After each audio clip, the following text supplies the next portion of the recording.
আপনারা সবাই জানেন যে প্রধানমন্ত্রী তারেক রহমানের বেইজিং সফরের পর থেকেই ভারত অস্বস্তি জানাচ্ছে। একটা প্রতিবেদন দ্য ওয়াল থেকে শুরু করে ভারতীয় গণমাধ্যমে প্রকাশিত হয়েছে। তারা স্পষ্টভাবেই বলছে যে বাংলাদেশের বিভিন্ন প্রকল্পে চীনের অংশগ্রহণ ইতিবাচক চোখে দেখছে না ভারত। কারণ এতে ভারতের নিরাপত্তা এবং স্থিতিশীলতা ক্ষুণ্ণ হতে পারে বলে আশঙ্কা করা হচ্ছে। এই জন্যে তারা, আমি এর আগের আলোচনায় বলেছিলাম যে ৩টি নীতি গ্রহণ করেছে।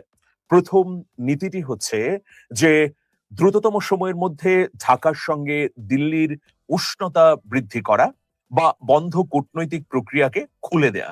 সেজন্য ভারতের তরফ থেকে আপনারা জানেন ইতোমধ্যে প্রধানমন্ত্রী তারেক রহমানকে ব্রিক্স সম্মেলনে আমন্ত্রণ জানানো হয়েছে, যদিও তাকে প্রধানমন্ত্রী হিসেবে সম্বোধন করা হয়নি ওই চিঠিতে।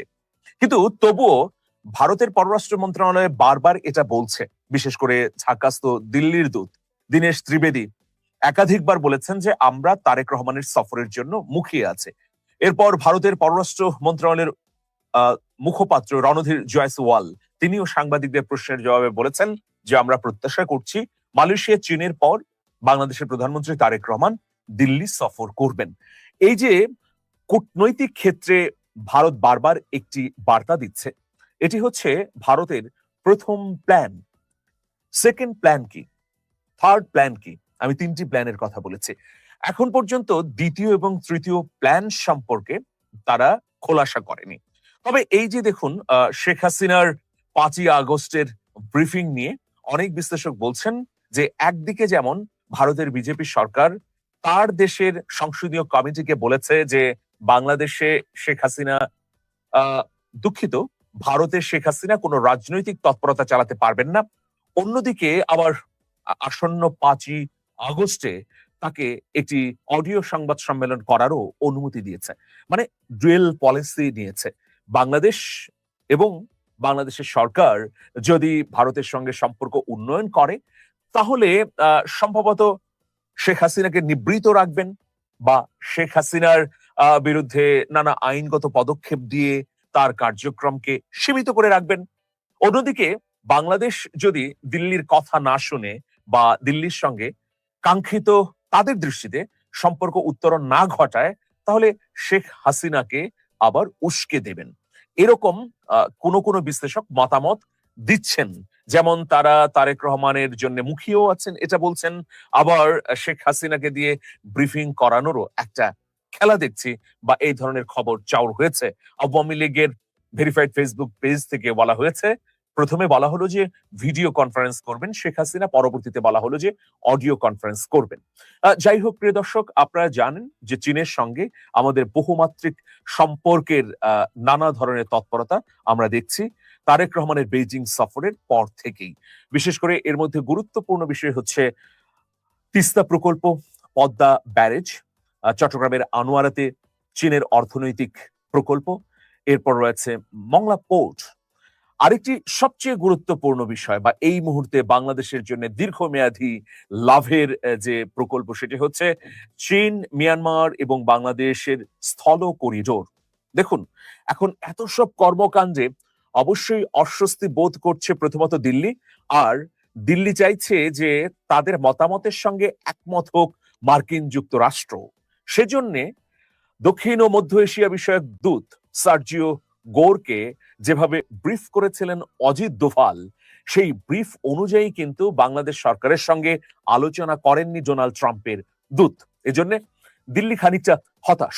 তবে বাংলাদেশে চীনের প্রকল্পগুলো যেন সফল না হতে পারে এই জন্য নানা ধরনের তৎপরতা অব্যাহতভাবে চলছে। সেইগুলো নিয়েই আসলে আজকে আলোচনা করব। কি কি তৎপরতা এখানে রয়েছে প্রিয় দর্শক আপনাদেরকে জানাতে চাই। দেখুন, প্রধানমন্ত্রী তারেক রহমানের চীন সফর যে খুব ভালোভাবে নেয়নি এটা কিন্তু ভারতীয় গণমাধ্যম একদম খোলামেলা ভাবেই বিভিন্ন সংবাদ এবং বিশ্লেষণ প্রকাশ করার মধ্য দিয়ে বলে দিয়েছে। ইন্ডিয়া লজেস কি Bangladesh port project to China, should Delhi be concern? দেখুন, আমাদের মংলা পোর্ট নিয়ে একটা বিস্তর রিপোর্ট ইন্ডিয়া টুডে সেটা করেছে। এই রিপোর্টে কিন্তু বলা হচ্ছে যে মংলা পোর্ট এর দায়িত্ব ভারতকে দেওয়া হয়েছিল শেখ হাসিনার আমলে, কিন্তু সেটা ছিনিয়ে নেয় অন্তর্বর্তীকালীন সরকার। ডক্টর মোহাম্মদ ইউনূস এক্ষেত্রে অগ্রগামী হয়ে কাজটি করেছিলেন। সেই ধারাবাহিকতা তারেক রহমানের সরকারও বজায় রেখে মংলা পোর্ট দেখভাল বা এর উন্নয়ন তদারকির জন্য চীনের কাছে দায়িত্ব অর্পণ করেছে। এখন ভারতের জায়গায় চীনকে এই যে বসানো, এটাকে খুবই নেতিবাচক ভাবে এই রিপোর্টের মধ্য দিয়ে তুলে ধরা হয়েছে। মানে ইন্ডিয়া টুডের এই প্রতিবেদনটি সম্পূর্ণভাবে দিল্লির সাউথ ব্লকেরই মতামতের একটি অংশ বিশেষ। তো প্রিয় দর্শক, আমরা তো এটা বুঝতেই পারছি যে দিল্লির মধ্যে অস্বস্তি, যদিও যদি আমরা বাংলাদেশের মঙ্গল কামনা করি তাহলে আমাদের প্রতিবেশী রাষ্ট্রগুলোর অস্বস্তি অনুভব করার কোনো কারণ নেই। কারণ আমরা তো যেচে পড়ে বা আগ বাড়িয়ে কারো পায়ের উপর পা দিয়ে ঝগড়া করতে যাচ্ছি না। আমরা যা কিছু করছি আমাদের উন্নয়নের প্রয়োজনে। কিন্তু আমরা কোনো কর্মকাণ্ড করলেই সেটা অন্যের নিরাপত্তার জন্য ক্ষতিকর হবে বা অস্বস্তি তৈরি করবে, অস্থিতিশীল অবস্থা তৈরি হবে, এটা কিন্তু অনাকাঙ্ক্ষিত একটা চিন্তা। এটাকে অনাহুত চিন্তাও আমরা বলতে পারি। সেই চিন্তাই এখন দিল্লি করছে। যাই হোক প্রিয় দর্শক, তো ৩টি পরিকল্পনা নিয়ে এখন একটি গ্রুপ, একটি চক্র বা ডিপ স্টেটের একটি অংশ এগুচ্ছে, যেন বাংলাদেশে চীনের প্রকল্পগুলো বন্ধ হয়ে যায়, যেন বাংলাদেশে চীনের প্রকল্পগুলো আলোর মুখ না দেখে বা সফল না হয়। এক্ষেত্রে কি প্রয়োজন? সরকারের আকাশ স্পর্শী দৃঢ়তা প্রয়োজন। সরকারের পক্ষ থেকে যখন চীনের সঙ্গে সম্পর্ক উন্নয়নের জন্য যথাযথ উদ্যোগ গ্রহণ করা হবে, তখনই কিন্তু দ্রুততম সময়ের মধ্যে এই প্রকল্পগুলো বাস্তবায়নের পথে আমরা এগিয়ে যেতে পারবো। আশার কথা হচ্ছে যে ইতিমধ্যে চীনের সাথে সম্পর্ক উন্নয়নের জন্য আমাদের যে সংসদীয় গ্রুপ রয়েছে, সেই গ্রুপে প্রথম দফা আলোচনা হয়েছে চীনের সঙ্গে সম্পর্ক বৃদ্ধি, উন্নয়ন কর্মকাণ্ডে অংশগ্রহণ, চীনের বিনিয়োগ বাড়ানো, আমাদের ব্যবসা বাণিজ্যের সঙ্গে চীনের যে অসমতা আছে সেগুলো কাটানো, আমরা আর কোন কোন জায়গায় চীনের সহায়তা নিতে পারি বা আমাদের জনগণ কিভাবে উপকৃত হতে পারে, সেই বিষয়গুলো নিয়ে প্রথম দফায় সংসদীয় কমিটিতে আলোচনা হয়েছে। এটা একটা ভালো দিক। কিন্তু যে ৩টি বিষয়ের কথা আমি বললাম, চলুন আমরা সেদিকে একটু নজর দিতে চাই। তার আগে আমরা চীন মিয়ানমার করিডোরটি দেখিয়ে দিতে চাই আপনাদেরকে। আপনারা নিশ্চয়ই দেখতে পাচ্ছেন যে চীন মিয়ানমার করিডোর এভাবে হতে যাচ্ছে। দেখুন যে আমাদের কক্সবাজার থেকে মিয়ানমারের মান্দালায় লাশিও হয়ে একদম কুনমিং এ চলে যাবে এই ট্রেন যোগাযোগ। এটা সড়ক পথেও হবে, ট্রেনে হবে। এটাকে অর্থনৈতিক করিডোর বলা হচ্ছে। এখানে কি হবে যে ১৭০০ কিলোমিটার, ১৭০০ কিলোমিটারের এই দীর্ঘ পথ, সড়ক ও রেল যোগাযোগ ব্যবস্থা, দুটি প্রধান বন্দর আধুনিকায়ন, জনসংখ্যা ১০০ মিলিয়ন ৩টা দেশের মিলিয়ে। এর মধ্যে দুটো বন্দরও পড়বে, যেমন চট্টগ্রাম বন্দর, আবার কুনমিং এও একটি বন্দর পড়বে। তো দুটি বন্দরের আধুনিকায়নও হবে এই স্থল করিডোরকে সামনে রেখে। মানে আমাদের অর্থনৈতিক উন্নয়নের জন্য বিপুল এবং বিস্তৃত একটা উদ্যোগ। তো এই উদ্যোগটিকে অনেকে ভালো চোখে দেখছে না, সেজন্য ৩টি নিষিদ্ধ তৎপরতা চলছে। এই তৎপরতাগুলো সম্পর্কে আপনাদেরও জানা প্রয়োজন। আমরা খানিকটা আদার ব্যাপারীর মতোই কিন্তু কাজ করি, যদিও সেই অর্থে আমরা যদি বলি এই কাজগুলো করার প্রয়োজন ছিল সরকারের পক্ষ থেকে। সরকারের পক্ষ থেকেই অনুসন্ধান করে বের করা দরকার যে কারা আমার স্বাভাবিক কর্মকাণ্ডে বাধা দিচ্ছে বা বুদ্ধিবৃত্তিক ভাবে আমাকে পিছিয়ে দিচ্ছে। তো সেই জায়গায় যখন আমরা একটা গ্যাপ দেখতে পাচ্ছি, তখন সাংবাদিক হিসেবে, একজন স্বাধীন নাগরিক হিসেবে আমরা দেশপ্রেমের প্রয়োজনে বা দেশ মাতৃকার টানেই কিন্তু এই তথ্যগুলো উপস্থাপন করি। তো প্রিয় দর্শক, ৩টি বিষয়। এক হচ্ছে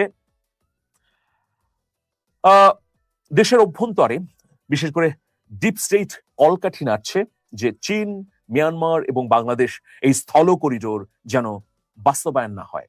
এজন্যে এই স্থল করিডোরের নানা তথাকথিত নেতিবাচক দিক তুলে ধরে ইতোমধ্যে পত্রপত্রিকায় লেখালেখি শুরু হয়ে গেছে।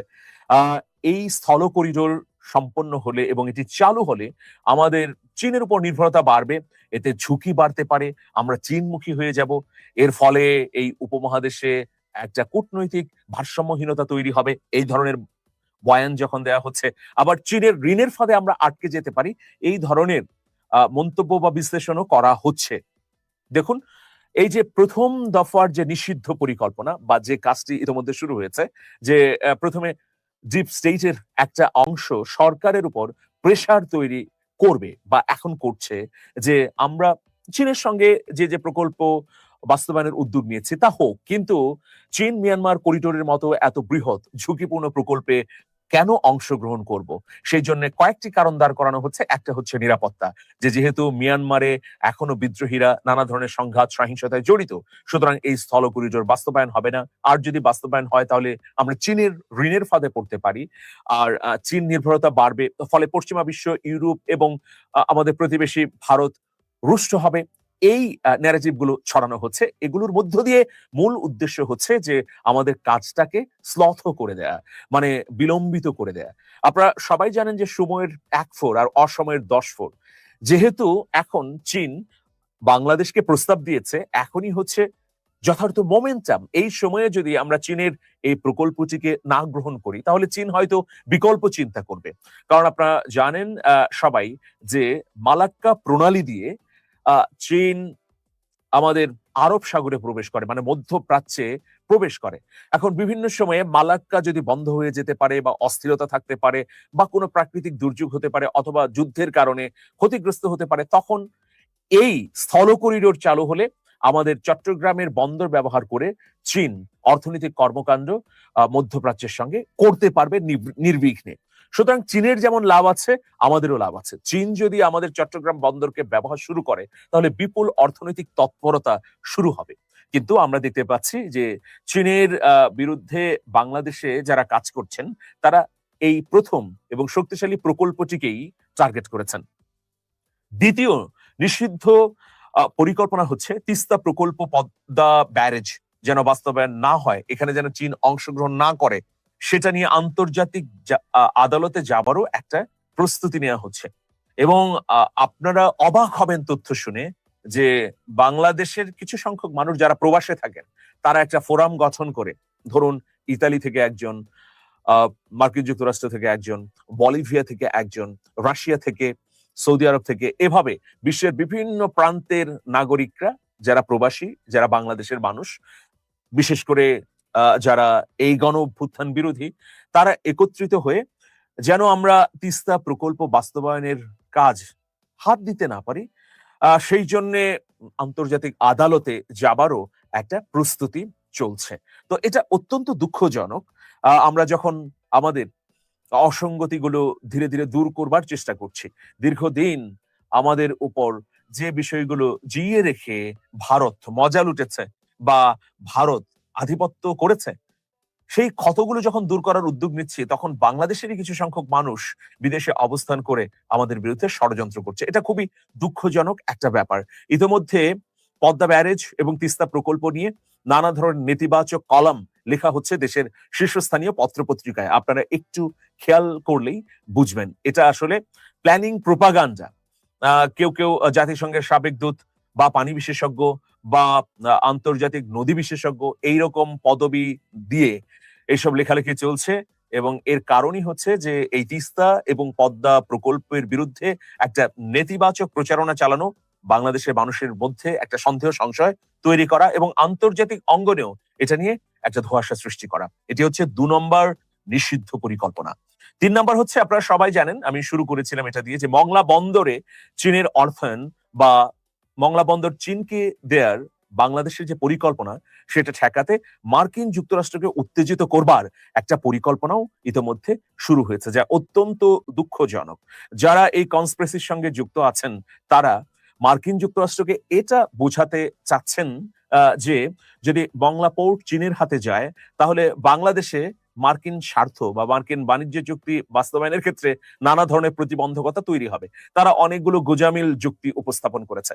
তো সব মিলিয়ে দেখা যাচ্ছে যে বাংলাদেশ এবং চীনের সম্পর্ক যেন স্বাভাবিক এবং গতিশীল না হয়, সেই জন্য ইতোমধ্যে তৎপরতা শুরু হয়েছে।